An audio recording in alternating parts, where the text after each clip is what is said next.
Well, hello, and welcome to Cox Notes.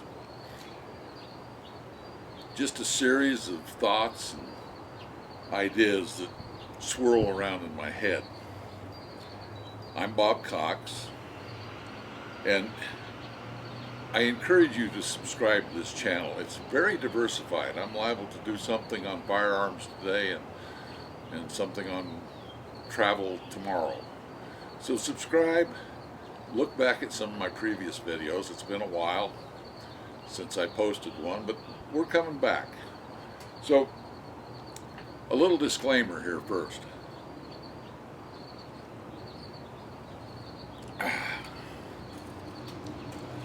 Well, the main title of this video is Firearms Safety. And while I spent 42 years as a hunter education instructor, and many of my 20 years in law enforcement, I was a firearms instructor in law enforcement. And while I've really been in on the training scene a lot, nobody sanctioned this video. I'm doing it to provide a basis for some firearms safety. And that's all it is a basis.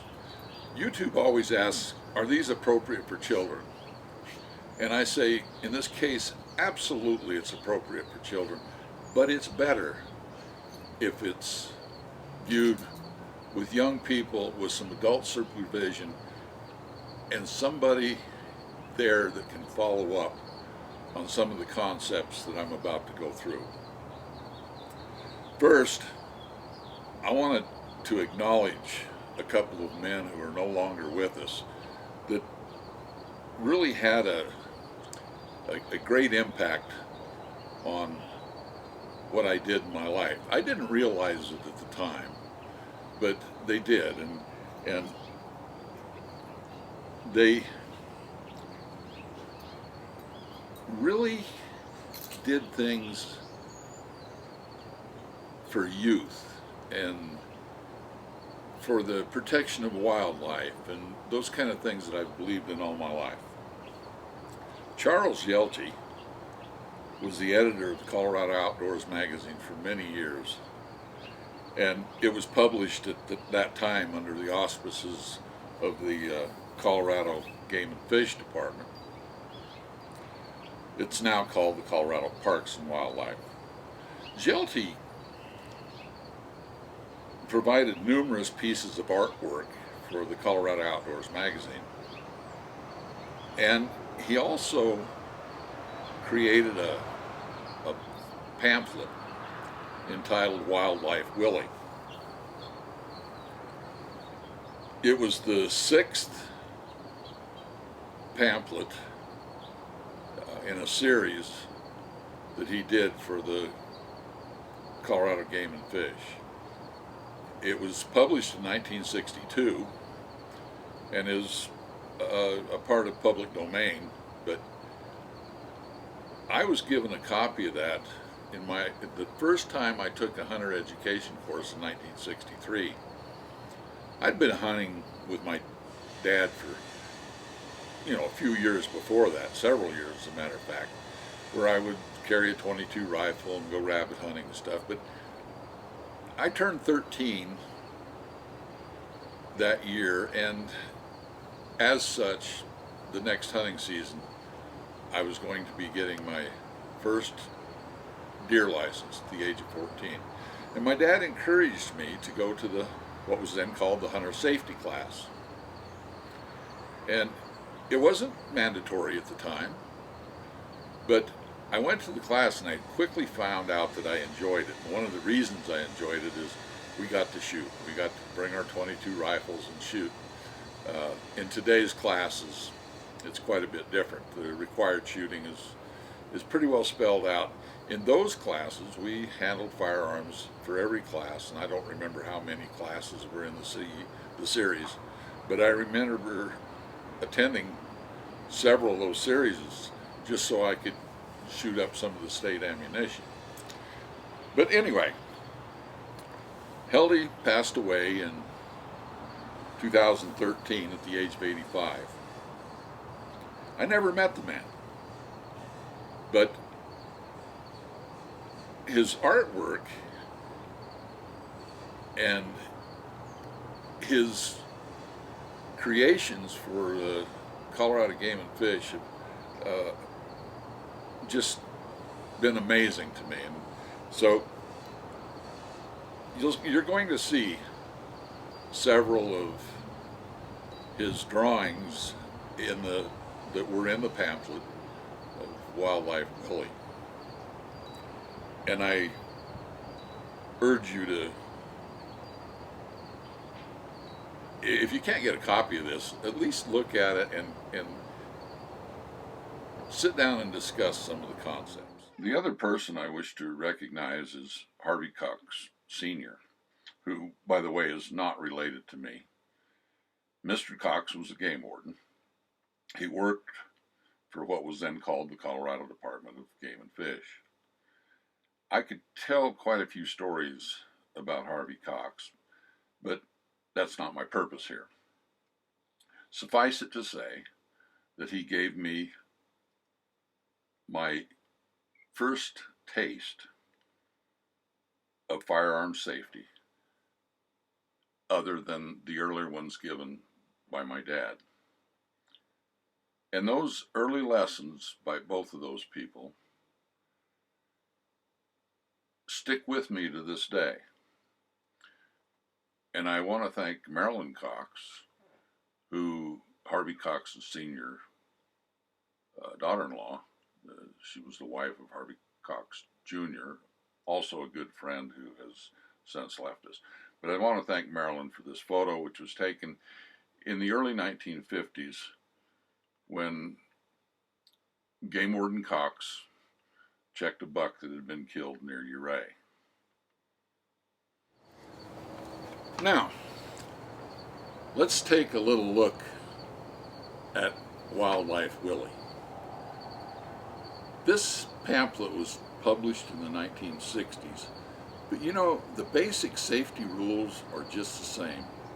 Whether you have a simple BB gun or you have the latest AR-based rifle, the basic rules have not changed. And that's what we want to talk about for the next few minutes. When it comes to firearm safety, nothing has really changed since the first handgun or handheld cannon up to and including the most sophisticated Anschutz target rifle. With firearms sales reaching an all-time high, it is more important now than ever that everyone in a gun owner's home be aware of the basic safety rules. The Small Arms Analytics and Forecasting estimated that the August 2020 firearms sales reached 1.8 million. That's an increase of almost 60% over the previous year. Now, regardless of why those firearms were purchased, safety is the responsibility of every gun owner, and it's a responsibility that we all have to accept. When I first attended those hunter safety classes in the 1960s, and when I first started teaching the hunter education classes in the 1970s, the students were all given the 10 Commandments of Safety, and the end test included several questions regarding those 10 safety rules. But I've always held the opinion that if only one of those rules was strictly obeyed, the others would fall in line with no real effort. That rule: always treat every gun as if it were loaded. Period. Without getting into the topic of self-defense, which is another complete subject, let's remember that we are talking mostly about sporting arms, long guns, and shotguns for the purposes of this presentation.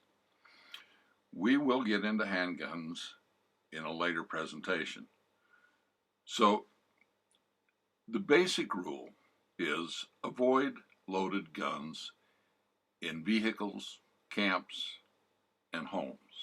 A loaded gun in a vehicle is just asking for trouble. I could relate several stories, but one I have repeated most and is about two brothers that I knew well. One was quite a bit older than the other. They were hunting and were driving on a county road when they observed some deer across the road. They stopped. The older brother was driving and he pulled off the side of the road. Both got out of the pickup, and the younger brother was standing on the right side of the vehicle when his brother reached into the pickup, taking a rifle from the gun rack. The rifle was loaded and it discharged as he was taking it out. It was in a gun rack similar to the one pictured here. The bullet entered the younger brother's bicep, shattered the humerus bone, and exited out of the rear of his arm. There are many more examples of this often neglected rule. This is one of those rules that fall into several categories. First of all, it is certainly a safety topic, but is also a legal issue and an ethics concern. Let's talk about that. This is a photo of a stop sign at the intersection of a county road with the state highway. About 800 yards away is Interstate 70. Notice the holes in the sign. The bullet or bullets went on through, and it's not impossible that they traveled that 800 yards. I took this picture in the mid-1970s, and I-70 was well traveled then, but nothing like it is today. Wildlife Willie expressed this important safety rule this way. I want to impress this upon you in a little different way. This is from an actual newscast in January of this year, 2020. Quote, "A man and his 9-year-old daughter were gunned down in South Carolina by a fellow hunter who mistook them for deer." Or how about this one that was in September of 2019? Quote, "A Georgia hunter was fatally shot after being mistaken for a deer by another person in his hunting party. Bobby Lane, age 17, was in the area of heavy foliage Saturday when he was thought to be an animal." End of quote. Sadly, these stories are not all that uncommon. I'm aware of a story about a man, also called a hunter, which I think is a misnomer in many cases, who shot a horse. This has been several years ago. Now, shooting the horse is bad enough, but this horse was being ridden by a hunting guide. I could go on, but I hope you get the point. Again, Wildlife Willie points out a safety concern that is all too often neglected and all too often ends badly. I can't count the times I have had to remind people at a range or in hunting situations even to keep their fingers outside the trigger guard until they are ready to actually shoot. When you're carrying a firearm, especially in a hunting situation, but really in any case where you are taking a firearm from one place to another, carry it properly and just don't be stupid. For several years, I kept notes while I was hunting and target practicing. I was especially aware of people doing stupid things. But I never had a camera with me back then. This was years before cell phones were even thought about. I wanted to show the students in my hunter education classes just how stupid these incidents were. So I recruited some of my hunting companions, and we, under very strict control, created some of these stupid scenarios. Let me make it clear that the rifles depicted here were checked and rechecked, even given the fact that we were always just acting and there was absolutely no ammunition anywhere close by. The boys, my actors, really didn't want their faces photographed. I don't blame them a lot. Here are some of my favorites of those reenactments. I call this one the lunchbox carry. The sling on a rifle is not meant to be used this way. It is stupid. I have observed this safety violation more times than I can count, and on more than one occasion, it has been on a shooting range. Especially in a hunting situation where you can trip and fall, this is a bad practice. Just think what is going to happen to the business end of that rifle if you trip and fall. This one is special. I actually saw the real thing just hours before we staged this picture. If you need a leaning post or a walking stick, find something other than your rifle. Yep, just another example of stupid. I believe that safety and responsibility go hand in hand. There was a day when nearly every gun owner who had more than one rifle or shotgun also had a nice piece of furniture in the way of a glass-fronted gun case. That's no longer the norm. Most responsible gun owners now have their guns behind lock and key in a much more secure way. There are many reasons to lock up your guns, and safety is one of them. Even if your children are well aware of the safe handling of firearms, that does not mean that all their friends have the same training.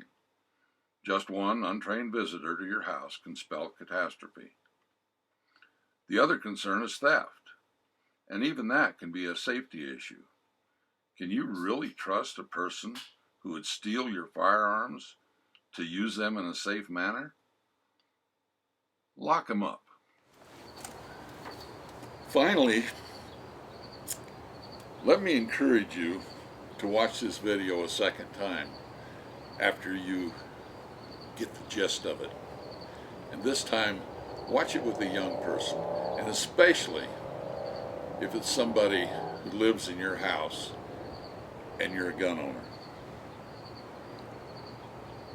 One of the biggest things you can do when it comes to safety with firearms is take the mystery out of it. Once that mystery is gone, the safety rules become much, much easier. Spend some time with those young ones.